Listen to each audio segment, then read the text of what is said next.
ஒரு தரமான கல்வி படிக்கணும்னா இதை இந்த இந்த கல்வி திட்டத்தில் படித்தா சரியாக இருக்காது, இந்த கல்வி திட்டத்தில் படித்தா தான் சரியாக இருக்கும்னு முடிவெடுக்கும் போது, பெற்றோர் முடிவெடுக்கும் போது அதை அவங்க செய்கிறது தப்புன்னு நான் சொல்ல மாட்டேன் சார்.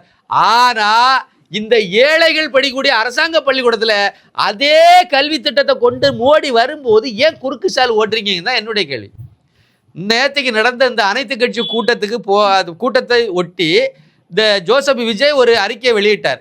அந்த அறிக்கையில் ஒரு முக்கியமான பாயிண்ட் என்னன்னா, நீங்க இந்த தொகுதி மறுசீரமைப்பு இதெல்லாமா தான் முக்கியம், 1000 பிரச்சனைகள் மக்கள் பிரச்சனை இருக்கு, அதில் ஒன்று அப்படின்னு சொல்லிட்டு அவரே கோடிட்டு காட்டினது தரமான கல்வியை அனைவருக்கும் கொடுக்கணும் அப்படின்னு சொல்லி அதில் கோடி சொல்லியிருக்கார். நான் படித்தேன்.